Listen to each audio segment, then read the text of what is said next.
There are a lot of women out there that are into prepping, but for some of them, there are some things to consider that may not have crossed their minds. So today we will be taking a look at a few things that may not have been thought of by some prepping women.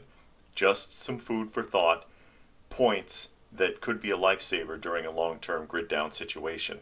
Number one, first and most obviously, women who use cosmetics and perfumes will have to give them up. Not only will you not have the time for such things, but the use of cosmetics, perfumes, and other similar items are a waste of resources because of what's required to remove them. For many women, it also consumes a lot of valuable time that you may not have to waste anymore.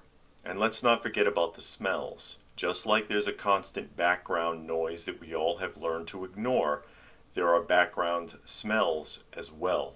With industry at a standstill, odors will travel farther, and chemically perfumey smells will carry for a greater distance than you might realize. Number two, you may likely have to shave your heads.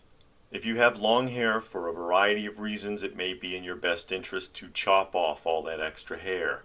For one thing, it will be more sanitary for you and make your hygiene easier to maintain, as well as using up fewer resources. Another important factor to consider is it may help you to maintain a lower profile at a distance, as women may end up being a target if the SHTF situation lasts long enough. Which brings us to number three. Tying in with the last statement, if SHTF lasts long enough, many women may end up being targets for either forced recreation or procreation. Not suggesting that you can't handle yourself, and I know that may not be something that you want to hear, but it needs to be said. If things linger long enough, you may end up living in a world where you have to be very cautious about who you associate with.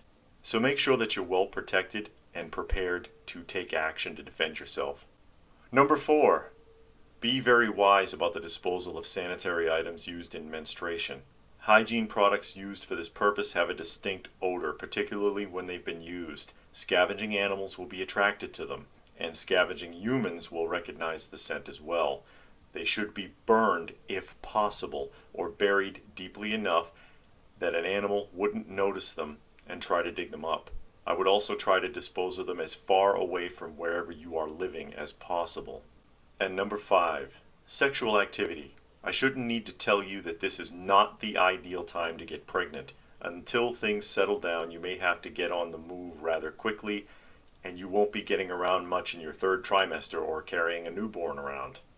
If you were already pregnant when things jumped off, there isn't much you can do about that, but I would take birth control measures very seriously, at least until things cool down. And you just knew I had one more for you, didn't you? Call it number 6 if you will. Birth and children. As previously stated, if you are already pregnant when things jump off, there isn't much you can do about that, but you should be prepared for the possibility of a medical emergency.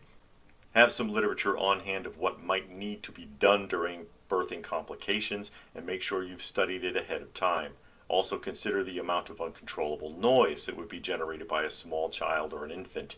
The noise made by an infant or small child could draw a great deal of unwanted attention. I did a video on soundproofing some time ago that talked about this particular subject. Also consider the feeding of an infant or small child. If you had that child on formula, formula may no longer be available, and it may be too late to breastfeed. There are a lot of variables to consider here. I hope you found this video interesting. If you have any points you would like to add, feel free to post them in the comment section down below. It could be helpful to some of the other viewers. It could be helpful to me. You never know. Please do give the video a thumbs up. Share the video if you can. Subscribe if you are new, and check out some of the other videos. You may find something helpful to you, and I hope that you do. If you wanted to help this channel out, there are links for that down below as well. Doesn't happen often, but every little bit counts, and I sure do appreciate it. So as always, stay frosty, folks, and thanks for watching.